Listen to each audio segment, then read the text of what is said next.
There are many fold reasons for this. One is the growth of our consumer products, which has grown year-on-year basis at around 55%.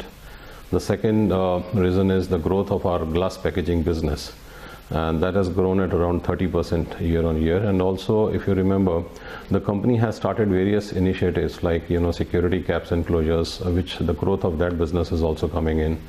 And also the natural growth of the BPD, which includes the growth of the pipes business, which we started off late in April last year. So in the first 9 months, we could clock 117 crores of turnover on the pipes. This includes the sale which during the pre-operative periods.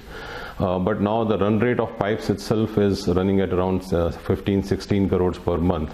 So these are the reasons which on a collective basis has given us a cumulative growth of around 27% on the revenues. And also on the EBITDA side, when we see we have 48% growth, and the profit after tax is growing around 63%. Right. Well then, sir, a word on those margins, because there too there has been a big outperformance since the third quarter. It's come in at about 14.7% versus 12.5% in the same quarter last year. Are these margin levels sustainable going forward as well? The company had made various investments, as I just told you, and what we had done is we had taken our existing brand, which is Hindware, out from the bathroom into multifaceted areas like kitchens, now pipes, and we're just trying to see how further the brand can be extended to other segments. So this would overall result in higher margins, and definitely we expect as we move forward in 12 to 18 months time, we should see an EBITDA growth of around 20% on an overall basis, as on the 9 months to 9 months or a yearly basis, what if you want to compare. Right. And so basically the band of margin would also go higher, I believe. Yes. And what would that band... So one key reason for this is that the first half of the current financial... Go on. Sorry, the band would be around 13 to 14%. 13 to 14%, which is lower than what we've done in the third quarter, which is 14.5%. Yes, because if you see the first quarter in the first half of the current financial year, there were issues relating to glass packaging business, wherein we had a repair of a furnace and also a shutdown of a furnace. And also there was a fuel price hike, rupee depreciated. So there was a subset of various elements, which impacted the results in the first half. And we have been able to recover, large quantum of these expenses from our customers during the quarter third. But going forward, as we see, we feel that around 14% margins is a sustainable level of margin on an overall company level basis, including all businesses. Sandeep, I believe the pipe division that you mentioned about earlier, that too is subject to the volatility in crude oil prices. Just wanted to understand, have you taken any price hikes in the third quarter across any of your product segments? Not exactly. What we are doing is we are pricing our products on a competitive basis based on the market operating prices.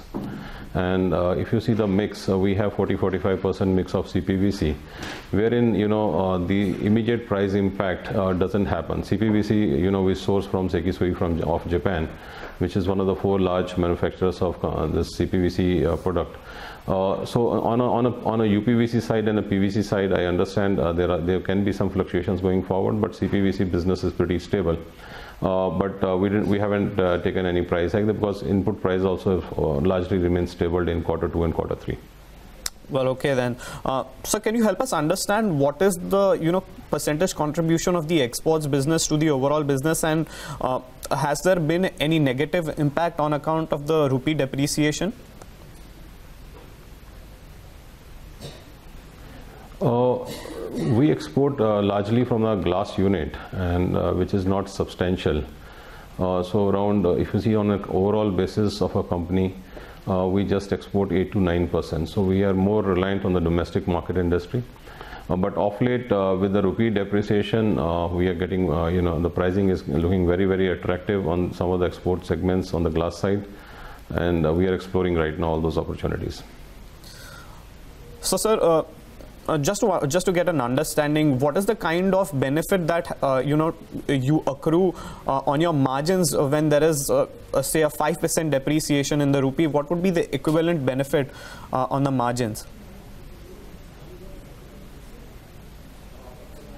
So when we export, that definitely when there is a rupee depreciation of around 5%, some of the input prices also increases for us, because we import soda ash and certain other furnace oil and other costs for our glass unit starts increasing.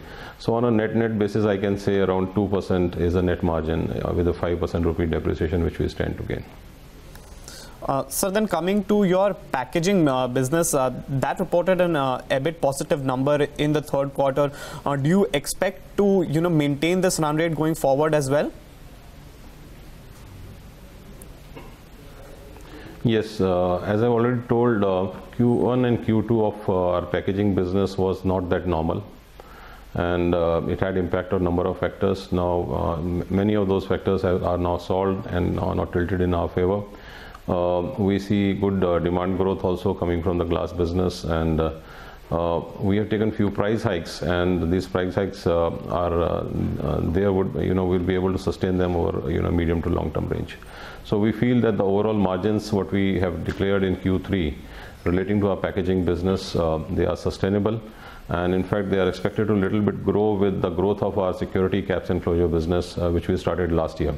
So this was the first year, this is the first year of the business, and as we move forward, we expect higher turnover, and this is a high EBITDA margin game in the business because of the niche product which we are doing here.